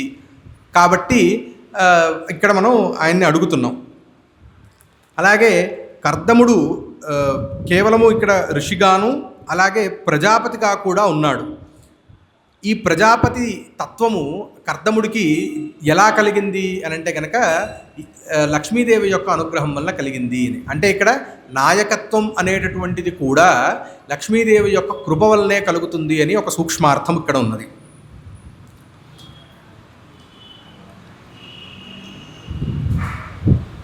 అలాగే ఇంకొక విశేషమైనటువంటి అర్చావిధి ఏం చెప్తున్నారు అంటే ఈ మంత్రాన్ని సంతానం కలిగినటువంటి ముత్తైదువుని పూజిస్తూ గనక పఠిస్తే సంతానం కలుగుతుంది, వంశవృద్ధి కలుగుతుంది అని చెప్పని మంత్రశాస్త్రం మనకి చెప్తోందనమాట. అలాగే కర్దమ శబ్దానికి సంస్కృతంలో బురద అని కూడా అర్థం. బురద అనేది ఎప్పుడు ఏర్పడుతుంది అని అంటే మట్టి నీరు ఈ రెండింటి యొక్క కలయిక వల్ల బురద అనేది ఏర్పడుతుంది. కాబట్టి పృథివీ స్థానములైనటువంటి మూలాధారమునందు బయలుదేరి కుండలిని శక్తి సహస్రారం వరకు కూడా ప్రయాణించి అక్కడ జలతత్వము కలిగినటువంటి అమృతంతో కలిసి మళ్ళీ మూలాధారానికి విచ్చేసి మూలాధారాన్ని కూడా తడుపుతుంది అని చెప్పని మనకి తంత్రశాస్త్రం చెబుతూ ఉంటుంది కుండలిని విద్యకు సంబంధించి. ఆ అంశం కూడా ఇది కూడా ఇటువంటి ఈ కుండలిని ఏదైతే మూలాధారం నుంచి వెళ్ళి సహస్రారం వరకు వెళ్ళి మళ్ళీ మూలాధారానికి అభిషేకించడం అనేటటువంటిది కూడా అమ్మవారి యొక్క కరుణ ఉంటేనే కలుగుతుంది. శ్రియం వాసయమే కులే. కులము అనంటే కనుక కులం అనే శబ్దానికి నా కుటుంబమునందు నా పరివారమునందు అనే అర్థం కూడా వస్తుంది. అలాగే కులం అనే శబ్దానికి షట్చక్రములన్నింటినీ కలిపి కూడా ఒక సమూహంగా మనం భావించవచ్చు. ఈ షట్చక్రములన్నీ కూడా ఉద్దీపితములై నా శరీరమునందు ఉండుగాక అనే అర్థాన్ని కూడా ఇక్కడ మనం తీసుకోవచ్చు అన్నమాట. అలాగే ఆపస్రజంతు స్నిగ్ధాని చిక్లీతపసమే గృహే నిచ దేవీం మాతరం శ్రియం వాసయ మే కులే. అలాగే ఇప్పుడు మనం చిక్లీత మహర్షిని మనం కోరుకుంటున్నాం. ఆపసృజంతు స్నిగ్ధాని చిక్లీత వసమే గృహే. ఓ చిక్లీత, నువ్వు కూడా వచ్చి మా ఇంట నివసించు అని చెప్పని అడుగుతున్నాం. ఎందుకు? ఇక్కడ కూడా అదే తత్వం. బిడ్డ కనుక వచ్చి ఉంటే తల్లి కూడా బిడ్డ ఉన్నటువంటి చోటనే ఉంటుంది కాబట్టి ఆయనని మనం కోరుకుంటున్నాం. అలాగే నిచదేవీం మాతరం శ్రియం వాసయ మే కులే.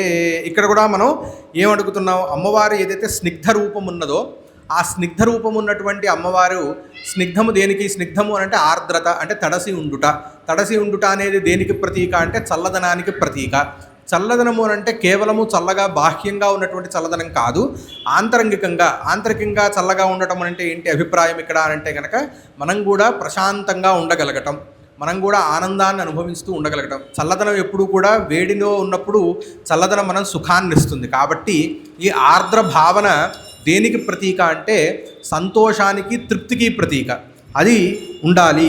అలాగే దుర్భిక్షాలు, ఈ మంత్రంలో ఆపసృజంతు స్నిగ్ధాని అని చెప్పడం వలన, అంటే నీరు ఉండాలి అని చెప్పడం వలన, నువ్వు సృష్టించు అని చెప్పడం వలన దుర్భిక్షాలు ఉన్నప్పుడు ఈ మంత్ర ఉపాసన చేస్తే గనక దుర్భిక్షాలు తొలగిపోతాయి అని చెప్పని మనకి మంత్రశాస్త్రం చెప్తోందనమాట.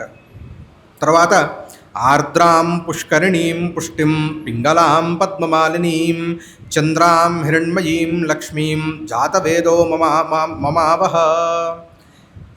ఈ మంత్రమునందు మనకి గజలక్ష్మి యొక్క స్వరూపము మనకు కొంత తెలియజేస్తుంది. ఇక్కడ తెలుస్తోంది ఏంటి? ఆర్ద్రాం అంటే, ఆర్ద్రాం అంటే మళ్ళీ అమ్మవారు తడసినటువంటి స్వరూపిణి అని. పుష్కరిణీం, పుష్కర శబ్దానికి ఇక్కడ ఏనుగు తొండములో ఉన్నటువంటి అగ్రభాగం, అంటే ఏనుగు తొండము యొక్క ముందర ఉన్నటువంటి భాగాన్ని పుష్కరము అని అంటారు.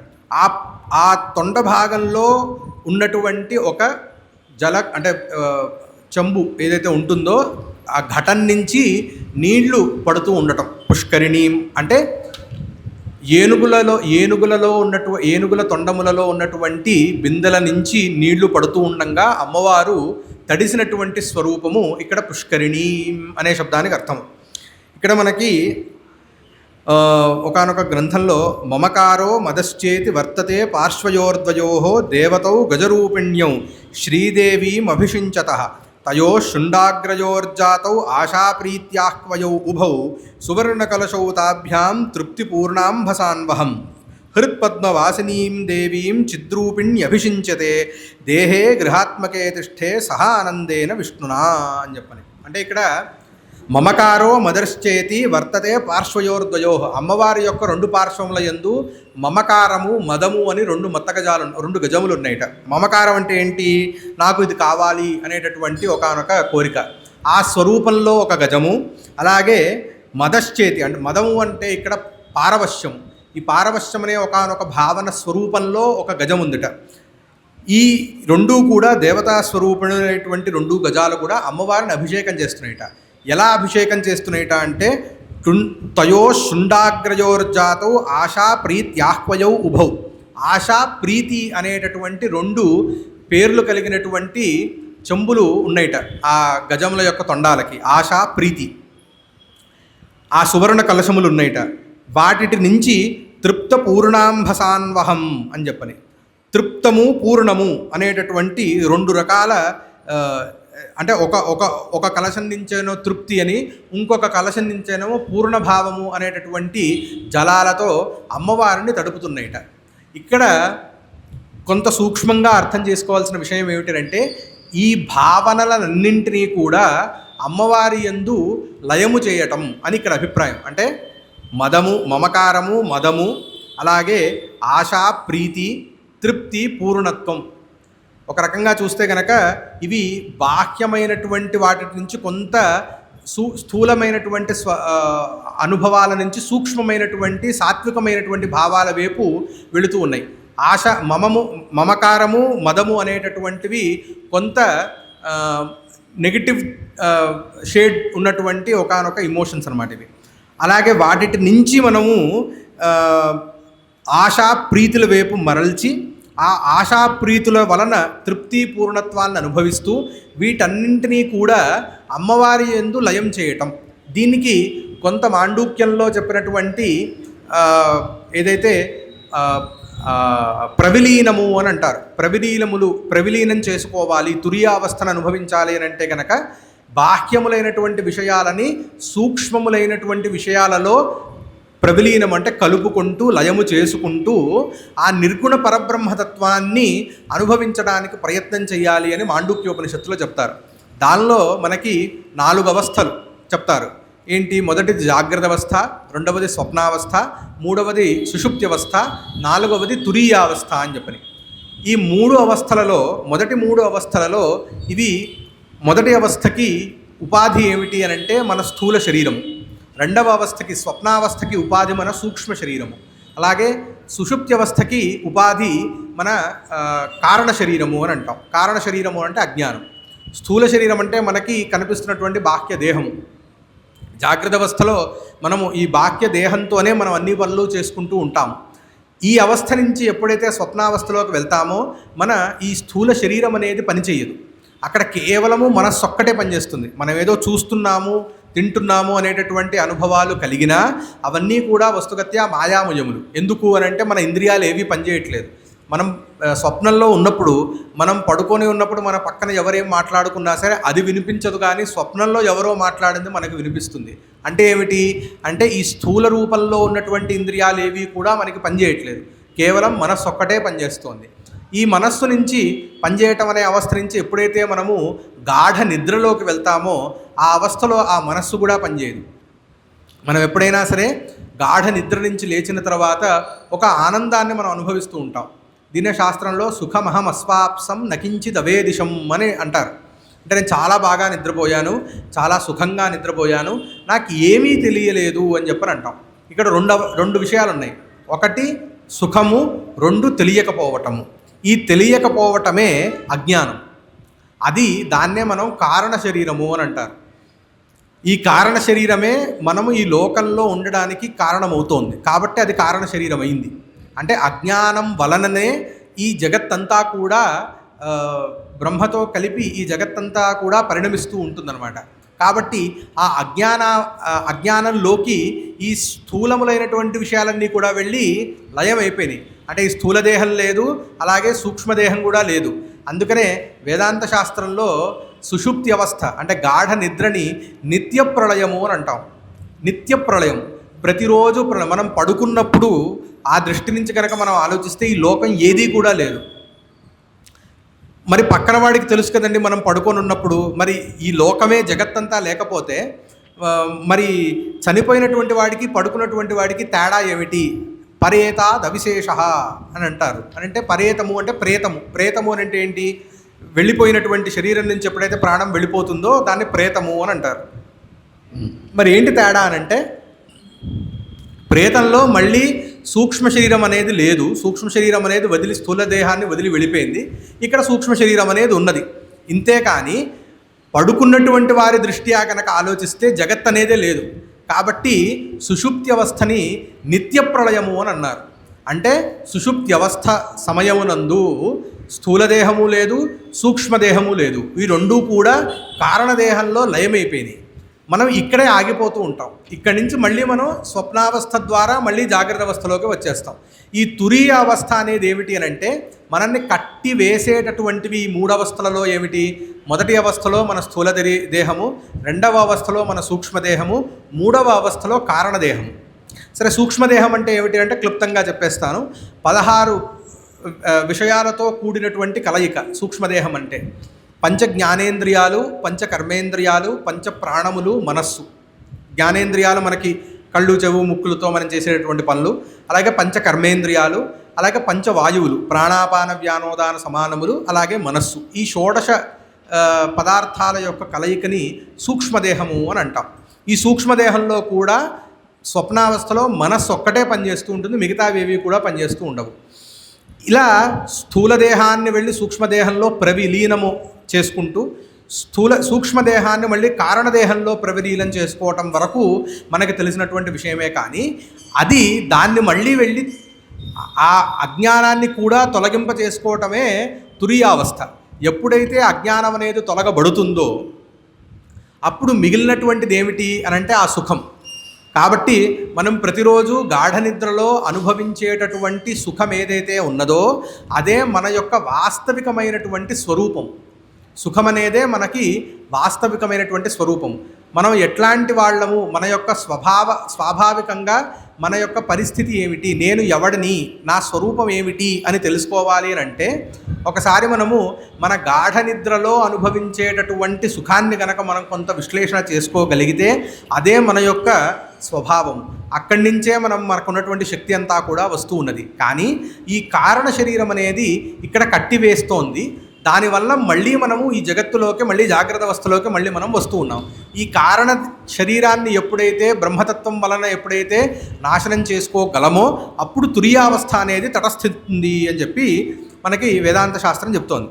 ఇప్పుడు ఇక్కడ కూడా ఈ ఏవైతే గజాల తొండాగ్రాలలో ఉన్నటువంటి సువర్ణ కలశములు, దానిలో నుంచి నీళ్లు వస్తూ ఉన్నాయి అనేది కూడా చూస్తే ఇది కూడా స్థూలం నుంచి సూక్ష్మము, సూక్ష్మతరముగా ఏదైతే సచ్చిద్రూపిణిగా ఉన్నటువంటి అమ్మవారు, పరబ్రహ్మతత్వంలో ఉన్నటువంటి అమ్మవారు ఉన్నదో ఆవిడ యందు వీటినన్నిటినీ కూడా నిక్షిప్తం చేయటం అంటే ఏమిటి అని అంటే ఇవి కూడా ఇందాక చెప్పుకున్న రీత్యా ప్రవిలీనం చేసుకుంటూ ఆ తురీయావస్థకి వెళ్ళటము అనేటటువంటి ఒకానొక భావన ఇక్కడ మనం తెలుసుకోవాలి. పుష్కరిణీమని చెప్పడం వల్ల ఆర్ద్రాం పుష్కరిణీం పుష్టిం అంటే ఇందాక మనం చెప్పుకున్నాం. పుష్టిం పింగళాం పద్మమాలినీం.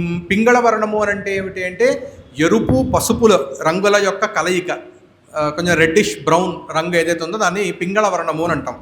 ఈవిడ అమ్మవారు ఈ పింగళ వర్ణంలో ప్రకాశిస్తూ ఉంటుందిట. అలాగే పింగళాం అనే దానికి పింగళా నాడికి ఈవిడ అధిష్టాన దేవత. కాబట్టి ఈ ఏనుగుల మధ్యలో అమ్మవారిని యోగపరంగా కనుక మనం ఆలోచిస్తే సుషుమ్నా నాడి ఏదైతే ఉందో అది మధ్యలో ఉంది. ఇడా పింగళ అని చెప్పని 2 నాడుల మధ్యలో సుషుమ్న నాడి అనేది ఉంటుంది అని. ఎప్పుడైతే సుషుమ్న నాడిలో ప్రాణాన్ని మనం గనక నిలుపగలిగితే అప్పుడు ఈ బ్రహ్మతత్వం యొక్క ప్రకాశం అనేది కలుగుతుంది అని యోగశాస్త్రం చెప్తుందనమాట. కాబట్టి ఇక్కడ 2 గజాలు ఇడా పింగళ అనేటటువంటి నాడుల ప్రతీకములైనటువంటి 2 గజాల మధ్యలో సుషుమ్నా నాడి స్వరూపిణిగా ఉన్నటువంటి అమ్మవారు అనేది కూడా ఇక్కడ పింగళాం అనే శబ్దం వల్ల మనకు తెలుస్తోంది. అలాగే పద్మమాలినీం చంద్రాం హిరణ్మయీం లక్ష్మీం. కాబట్టి ఇవన్నీ చంద్రాం హిరణ్మయీం అనేటటువంటి శబ్దాలు మనకి అసకృత్, మనకి చాలాసార్లు ఇంతవరకు వచ్చాయి.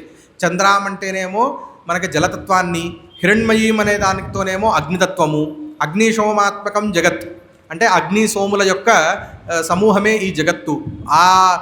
వాళ్ళని ఆధారం చేసుకుని ఈ జగత్తంతా కూడా పరిణమిస్తూ ఉంటుంది, పరిభ్రమిస్తూ ఉంటుంది అని చెప్పడానికి కూడా ఇక్కడ మళ్ళీ అదే విషయాలను ఇక్కడ మనం చెబుతూ మళ్ళీ ఇక్కడ జాతవేదో మమావహ, మళ్ళీ మనము మొదటి 2 మంత్రాల్లో లాగా ఇక్కడ కూడా అగ్నిదేవుణ్ణి మనం ప్రార్థిస్తున్నాం. ఓ అగ్నిదేవుడా, ఇటువంటి అమ్మవారు ని మా తరఫున నువ్వు ఆహ్వానించు అని చెప్పని మనం అమ్మవారిని కోరుకుంటూ ఉన్నాం. తర్వాత ఆర్ద్రాం యః కరిణీం యష్టిం సువర్ణాం హేమమాలినీం సూర్యాం హిరణ్మయీం లక్ష్మీం జాతవేదో మమావహ. మళ్ళీ ఇక్కడ కూడా జాతవేదుడు అంటే అగ్నిని మనం మళ్ళీ అడుగుతున్నాం. ఆర్ద్రస్వరూపిణి, సకల కర్మలకు కూడా ఆధారభూతమైనది ఈవిడ. అటువంటి అమ్మవారిని, సూర్యస్వరూపిణి అయినటువంటి అమ్మవారిని మమావహ అని చెప్పని మనం మళ్ళీ ఆహ్వానం చేస్తూ ఉన్నాం. ఏంటి, మా ఇంట్లో ఈ సూర్యస్వరూపిణి అయినటువంటి సువర్ణ హిరణ్మయ స్వరూపిణి అయినటువంటి ఈ అమ్మవారు మా ఇంట్లో వచ్చి ఉండుగాక అని చెప్పని మనం ఇక్కడ మళ్ళీ కోరుకుంటూ ఉన్నాం. ఇక్కడ విశేషంగా చెప్పదలుచుకుంది ఏమిటి అంటే సూర్యాం హిరణ్మయం, మళ్ళీ ఇక్కడ తేజోరూపము అగ్నితత్వము ఇవేవైతే స్థూలం నుంచి సూక్ష్మము మొదటి 2 మంత్రాల్లో చెప్పుకున్నటువంటి విషయాలు ఉన్నాయో వాటినే ఇక్కడ కూడా మనం అనుసంధానం చేసుకుంటూ మళ్ళీ పరబ్రహ్మతత్వంతో పాటు దీన్ని అనుసంధానం చేసుకుంటూ ఈ తత్వాన్ని మనం స్మరించుకోవాలి. ఇక చివరి మంత్రం వచ్చేసరికి తాం ఆవహ జాతవేదో లక్ష్మీమనపగామినీం యస్యాం హిరణ్యం ప్రభూతం గావో దాస్యోశ్వాన్ విందేయం పురుషానహం. ఇటువంటి అమ్మవారు ఏదైతే లక్ష్మీ అమ్మవారు ఉన్నదో ఈవిడ మా ఇంట ఆహ్వానింపచేయునాయన అని చెప్పని మనం అగ్నిదేవుణ్ణి ప్రార్థిస్తూ, ఏ దేవి కృప వలనైతే అన్ని యస్యాం ప్రభూతం గావహ దాస్యోశ్వాన్ విందేయం పురుషానహం, ఏ అమ్మవారి యొక్క అనుగ్రహం వలననైతే సకల సంపదలు ఐశ్వర్యములు అది పశురూపంలో, గావహ అంటే పశువులు, పశురూపంలో కానీ అశ్వరూపం అంటే పరిచారకుల రూపంలో కానీ శ్రేయోభిలాషులైనటువంటి మిత్రుల రూపంలో కానీ ఉంటాయో అటువంటి సంపద సకల సంపదలు కూడా మా ఇంటి యందు లక్ష్మీ రూపంలో ఆవాహింపచెయ్యి అని చెప్పని మనం అమ్మవారిని కోరుకుంటూ ఉన్నాం. మనం మొత్తంగా ఇక్కడ మొత్తం శ్రీ సూక్తంలో కనుక చూసినట్లయితే బయటకి మొదటి ఆవరణలో కనుక ఆలోచిస్తే మనకి ఐహికంలో కావాల్సినటువంటి విషయాలన్నీ కూడా సమకూర్చే తల్లిగా మనకు కనిపిస్తూ ఉంటుంది. మనం హిరణ్మయీ అన్నప్పుడు బంగారం అనే అర్థాన్ని చెప్పుకున్నాం. అదే కొంత ఆముష్మికంగా కొంత ఆలోచించాలి అంటే ఆవిడే తేజోరూపిణి అయినది. ఇదే ఇంకొంచెం లోపలికి వెళ్ళి వేదాంతపరంగా కనుక ఆలోచిస్తే ఈవిడే పరబ్రహ్మతత్వం కూడా అయింది. కాబట్టి ఐహికం నుంచి ఆముష్మికం నుంచి పారమార్థికానికి తీసుకువెళ్ళడానికి ఒక జీవుడిని ఒకే తల్లి పలు విధాలుగా పలు రకాలుగా పలు రూపాలతో మనల్ని అనుగ్రహింపచేయటం కోసమే ఋషులు ఈవిడని దర్శించి మనకి ఈ విజ్ఞానాన్ని అందించారు. చివరికి 16వ రుక్కు ఏదైతే ఉన్నదో ఆ చివరికి ఫలశ్రుతి చెప్తుంది. యశుచి ప్రజతో భూత్వా జుహుయాదాజ్యమన్వహం శ్రియ పంచదశర్చంచ శ్రీకామ సతతం జపేత్. కాబట్టి ఎవరైతే శుచి ప్రయతో భూత్వ అంటే ఆంతర బాహ్య శుచుడై అంటే ఏంటి, కేవలము మడిగట్టుకొని అని కాదు, మానసికంగా కూడా సత్వసంప గుణోపేతుడై ఉన్నటువంటి వాడు ప్రయతో భూత్వా జుహుయాదాజ్యమన్వహం, ఈ శ్రీ సూక్తాన్ని పఠిస్తూ ఆజ్య హోమాలు గనక చేసినటువంటి వాడు సకల ఈ పంచదశ అంటే 15 రుక్కులతో గనక అమ్మవారి యొక్క అర్చన చేస్తూ ఆవాహన చేసి అమ్మవారి యొక్క అర్చన చేస్తూ హోమాదులు ఎవరైతే గనక చేస్తుంటాడో వాడికి సకల సంపదలు కూడా శ్రీకామ సతతం జపేత్. అలాగే జప విధి కూడా చెప్పబడింది. అంటే ఇక్కడ ఒకే మంత్రంలో మనకి జప విధి హోమ విధి రెండు కూడా మనకి తెలుస్తున్నాయి. శ్రీకామ సతతం జపేత్ ఇక్కడ అందుకనే ఇక్కడ శ్రీ అనే శబ్దాన్ని మాత్రమే చెప్పి వదిలేశారు. ఆ శ్రీ ఎట్లాంటిది అంటే అది చాలా రకాలుగా ఉన్నది. కాబట్టి మన యొక్క విజ్ఞతతో మనకి ఎటువంటి శ్రీ కావాలి, ఎటువంటి సంపద కావాలి అనేది మన విజ్ఞత. మనకి కేవలము బాహ్యములైనటువంటి సంపదలే కావాలా, లేదా మనతో పాటు నిలిచిపోయేటటువంటి సంపద. కొంత సూక్ష్మంగా కనుక మనం ఆలోచించగలిగితే మనతో నిలిచిపోయేటటువంటి సంపద ఏమిటి, తరువాతి తరాల వాళ్ళకి మనం నిజంగా ఇవ్వగలిగినటువంటి సంపద ఏమిటి అని కనుక కొంత ఆలోచిస్తే, ఇందాక సూక్ష్మ శరీరం గురించి చెప్పుకున్నాం. అంటే ఈ దేహాన్ని విడిచి వెళ్ళిపోయేటప్పుడు జీవుడు ఏ రూపంలో వెళ్ళిపోతూ ఉంటాడు అని అంటే సూక్ష్మ శరీర రూపంలో వెళ్ళిపోతాడు.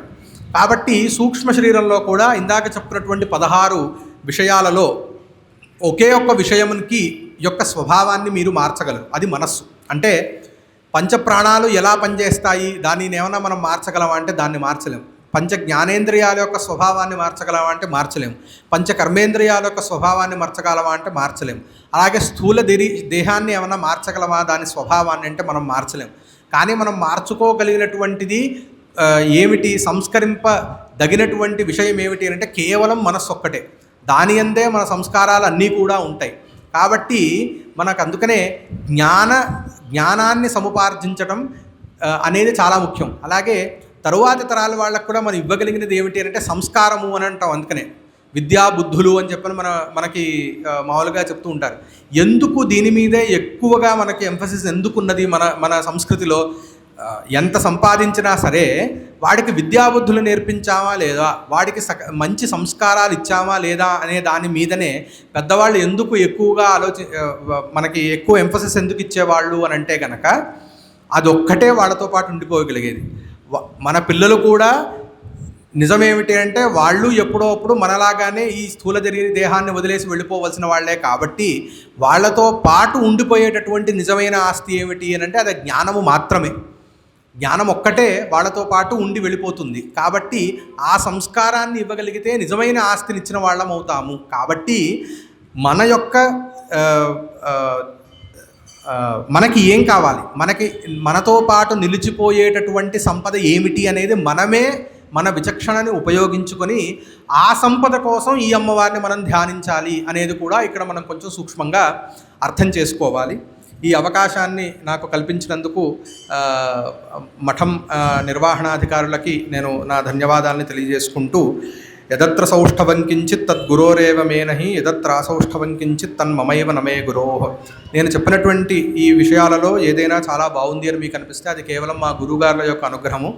ఏదైనా లోటుపాట్లు కనుక కనిపిస్తే అది కేవలం నా అజ్ఞానం వలన కలిగింది కానీ మా గురువుగారుల వలన కాదు అని చెబుతూ, నగురోరధికం నగురోరధికం నగురోరధికం నగురోరధికం శివశాసనత శివశాసనత శివశాసనత శివశాసనత. స్వస్తి.